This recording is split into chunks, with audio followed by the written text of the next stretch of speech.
আকাশবাণী আগরতলা। স্থানীয় সংবাদ পড়ছি মনীষা কর্মকার।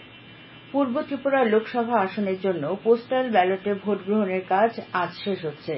এই আসনের নির্বাচনে নিরাপত্তার কাজে নিযুক্ত কর্মী এবং ভোটকর্মীরা গতকাল পোস্টাল ব্যালটে ভোট দিয়েছেন। এদিকে পূর্ব ত্রিপুরা লোকসভা কেন্দ্রের রিটার্নিং অফিসার সাজু ওয়াহিদ গতকাল আমবাসাস্থিত পঞ্চায়েত রাজ ট্রেনিং ইনস্টিটিউটে আমবাসা বিধানসভা কেন্দ্রের পোস্টাল ব্যালট ফেলিসিটেশন সেন্টার পরিদর্শন করেন। আগামী 26শে এপ্রিল এই আসনে ভোট গ্রহণ পর্ব শান্তিপূর্ণভাবে সম্পন্ন করতে পর্যাপ্ত নিরাপত্তা ব্যবস্থা করা হয়েছে বলে তিনি জানান।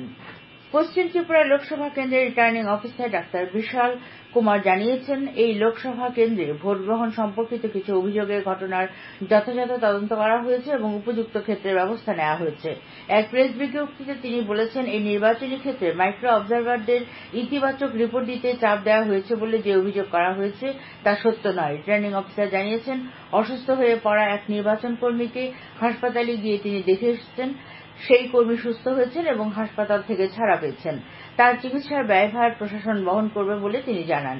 প্রেস বিবৃতিতে রিটার্নিং অফিসার আরও জানিয়েছেন, কিছু বুথে প্রদত্ত ভোটের হিসাবে গরমিল রয়েছে বলে সিপিআইএম রাজ্য সম্পাদক জিতেন্দ্র চৌধুরীর অভিযোগে তদন্ত করা হয়েছে। এই ব্যাপারে নির্বাচন কমিশনের সাধারণ পর্যবেক্ষক গত 20শে এপ্রিল পশ্চিম ত্রিপুরা জেলা শাসকের কার্যালয়ে সমস্ত রাজনৈতিক দলগুলির প্রতিনিধিদের উপস্থিতিতে বিষয়টি খতিয়ে দেখেন। এছাড়াও প্রিসাইডিং অফিসারের ডায়েরি এবং মাইক্রো অবজারভারের রিপোর্টও খতিয়ে দেখা হয়েছে।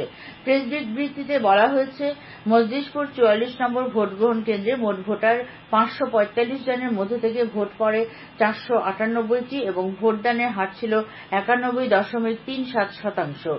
তাছাড়া ওই বুথে অন্যান্য বিধানসভা ক্ষেত্রে নথিভুক্ত নির্বাচকদের মধ্যে থেকে ভোট পড়ে 12.48%। বিবৃতিতে বলা হয়, অ্যাসিস্ট্যান্ট রিটার্নিং অফিসারের কার্যালয়ের কাছাকাছি হওয়াতে বেশি মাত্রায় ইডিসি ভোট পড়ে।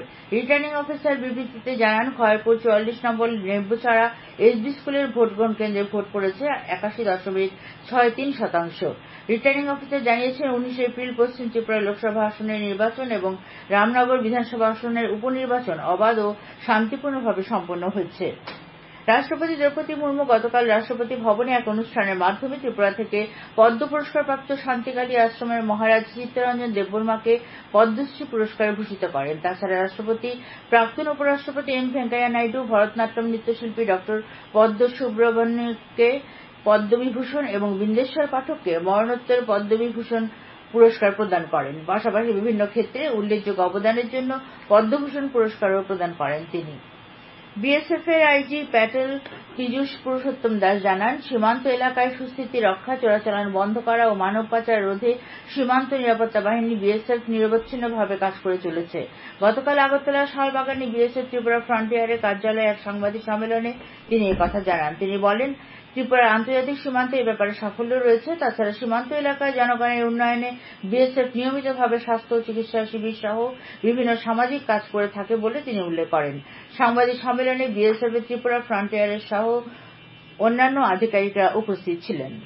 মুখ্যমন্ত্রী অধ্যাপক ডাক্তার মানিক সাহা গতকাল পূর্ব ত্রিপুরা লোকসভা আসনে বিজেপি প্রার্থী কৃতি দেবী দেববর্মনের সমর্থনে খোয়াইয়ের বাইয়ালবাড়ি স্কুল মাঠে জনসমাবেশে অংশগ্রহণ করেন।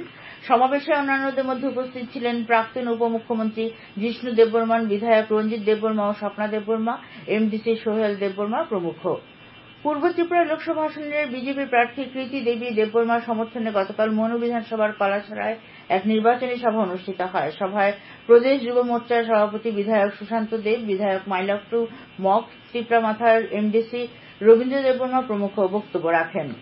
বিশ্ববিদ্যালয় মঞ্জুরি কমিশন ইউজিসি ঘোষণা করেছে যে 4 বছরের স্নাতক ডিগ্রিধারীরা এখন সরাসরি নেটে বসতে পারবেন এবং যে কোনো বিষয়ে পিএইচডি করতে পারবেন। যেখানে গ্রেডিং সিস্টেম অনুসরণ করা হয় সেখানে প্রার্থীদের সমষ্টিগতভাবে ন্যূনতম 75% নম্বর এবং বা এর সমতুল গ্রেড থাকতে হবে। বর্তমানে একজন নেট প্রার্থীর ন্যূনতম 55% নম্বর সহ স্নাতকোত্তর ডিগ্রি প্রয়োজন। আগামী কিছুদিন তাপমাত্রার পারদ স্বাভাবিক তাপমাত্রার উপর থাকবে বলে সতর্কবার্তা জারি করল আবহাওয়া দপ্তর। এদিকে সোনামুড়া সামাজিক স্বাস্থ্য কেন্দ্রের দায়িত্বপ্রাপ্ত চিকিৎসক পার্থপ্রতিম দাস তীব্র গরম থেকে নিজেকে রক্ষা করতে পর্যাপ্ত পরিমাণ জল পান, রোদে বেরোলে সানগ্লাসের ব্যবহার, সতেজ ফলাহার, যতটা সম্ভব রোদে না বেরোনোর পরামর্শ রেখেছেন। পিসিএ পরিচালিত মহিলাদের ঘরোয়া একদিনের সীমিত ওভারের ক্রিকেট প্রতিযোগিতার ফাইনাল খেলা আগামীকাল অনুষ্ঠিত হবে। গতকাল মেলাঘরে মাঠে অনুষ্ঠিত আসরে দ্বিতীয় সেমিফাইনাল এডিনগর কোচিং সেন্টার 7 উইকেটে জুট মিল প্লে সেন্টারকে পরাজিত করে। আবহাওয়া দপ্তর সূত্রে জানা গেছে, আজ আকাশ আংশিক মেঘাচ্ছন্ন থাকবে। ভোরের সর্বনিম্ন তাপমাত্রা ছিল 28 ডিগ্রি, দিনের সর্বোচ্চ তাপমাত্রা থাকবে 37 ডিগ্রির কাছাকাছি। আগামী 24 ঘণ্টায় রাজ্যের দক্ষিণ, ঊনকোটি ও ধলাই জেলায় বিক্ষিপ্তভাবে ভারী বর্ষণের সতর্কতা জারি করেছে আবহাওয়া দপ্তর। এছাড়া বিক্ষিপ্তভাবে বজ্রবিদ্যুৎ সহ বৃষ্টির সঙ্গে ঘণ্টায় 40 থেকে 50 কিলোমিটার বেগে ঝড়ো হাওয়া বয়ে যাওয়ার সতর্কতা জারি করেছে আবহাওয়া দপ্তর। স্থানীয় সংবাদ এখনকার মতো শেষ হলো।